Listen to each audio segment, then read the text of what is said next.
Hey everyone, this is Christian. Welcome to AC55 and IoT at Home with Minew and Azure IoT. This is the first of 4 video tutorials on how to make your home IoT project work in practice using Minew S1 Sensors, the Minew G1 Gateway, and Azure IoT Hub. This is the first of 4.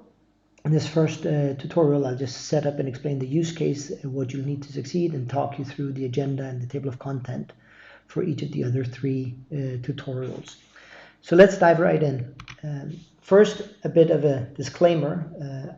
This document is purely a help to hobbyists and novices to help learn and advance with their IoT project.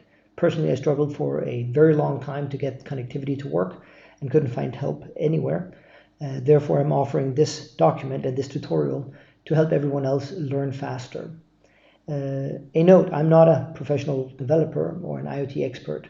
The insights and the experience I share here are purely what I've learned along the way. Therefore, I do not warrant that this will work for you, that it is cyber secure, that it's the best way or the only way, nor that it is cost effective. So this document and this tutorial comes with the widest possible disclaimer. So take it as a tutorial and an opportunity to learn and have fun. Before we dive in, I'll just go through why I'm doing this. There are 2 answers to it. The first one is, I know that the future of computing is in the cloud. We will see more IoT, we'll have more machine learning and artificial intelligence, and I want to know personally how it works. I want to learn how to use it. I have, of course, read books and articles and seen videos on it, but to me, that is just as good as having a theoretical understanding of what a hammer is. You don't really get it until you've applied a hammer to a nail and or accidentally hit your thumb.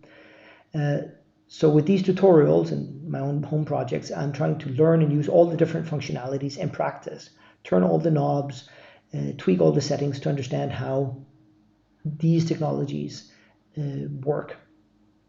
I personally find this type of learning quite fun. You try, you fail, you try again, and then in the end, it'll work. That's satisfying. And given that it's been painful, I'm sharing this to help others who just want to learn. So that's sort of motivation 1. Motivation 2 is that I genuinely want to build a useful application for my house. I'm currently refurbishing our house, and we're installing new air heating, new cooling, new ventilation, new windows, and I want to be able to monitor the health of the house, particularly the air humidity levels, or the air quality level, and the humidity level. And some of the use cases I have specifically relate to 2 bathrooms being interior, and I want to be able to monitor the humidity there to see if they dry out after showers. I also want to apply machine learning to classify whether my teenage daughters are taking normal or abnormally long showers, and try to see if I can see that from the temperature and humidity data, and then be able to send them an alert. This does not absolve me from the parental duty of just telling them, hey, that was a long shower. But it's interesting to see if I can make all these technologies work on such a pedestrian use case in a home setting. Then I would like to be able to figure out how to predict the indoor temperature using the weather forecast for the outdoor temperature and see if there's somehow a correlation and I can predict it. Again, probably very low usefulness, but very rich learning. And at a later stage, using motion sensors put on my garage door, I trust that I can monitor the health of that asset over time and see if it degenerates, and hence use motion sensors for predictive analytics. All of this can be done in industrial settings. The number of use cases are many. What these tutorials are about is how do you implement it in practice, right? Which sequence of clicks and settings do you do to actually make this work? So that's what these tutorials are about. Now let me talk you through the architecture of both the solution and the tutorials.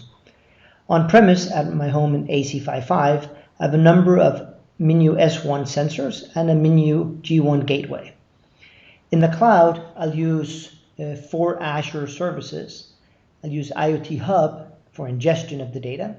I'll use Stream Analytics for processing of the data, And that in turn splits out the data into two different other services, Power BI for visualizations and Blob Storage for storage. The tutorials are structured into three components. The first tutorial will talk through how we get data from the sensors through the gateway to the IoT Hub. The second tutorial will talk about how we get data through the cloud from the IoT Hub through to Power BI and storage. And the third tutorial talks about how we can tweak the settings on the devices on premise and some of these settings in the cloud within Stream Analytics and Power BI to get better outcomes. That's the structure of the three tutorials. Now let's talk for a second about what you need to be able to replicate everything I do in this tutorial. On the hardware side, I have a G1 Gateway from Minew, and I have 5 Minew S1 Sensors. So that's what I have at home. On the software side, I have, and you will need, an Azure subscription. A free subscription is perfectly fine. You can do everything in this tutorial with that. You'll need a Power BI subscription. Again, a free subscription is totally okay. You can do everything I show with a free subscription. And finally, you will need a Visual Studio Code installed in your laptop or PC, and that is also free. So if you have these elements, you'll be able to follow everything I do in these tutorials. So let's talk about what we'll go through in each of the following 3 tutorials. In the first tutorial, we'll talk about connecting to the cloud. We'll go through 4 steps. First, upgrading, resetting, and rebooting the Minew G1 Gateway. Then we'll create an IoT Hub in Azure and create an IoT device. Third, we'll connect the IoT Hub to Visual Studio Code.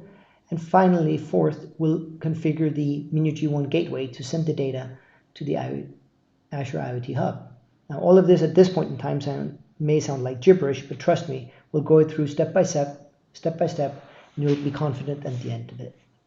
At the end of tutorial 1, you will see data streaming from your Minew S1 sensor through to the Azure IoT Hub in Visual Studio Code. In tutorial 2, we'll talk about setting up storage, analytics, and visualizations. We'll go through 4 steps again. First, doing a bit of prep work in Azure to set up your storage account in Power BI.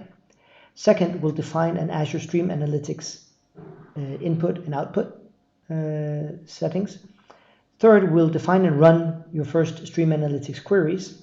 And fourth, we'll create your first visualization in Power BI.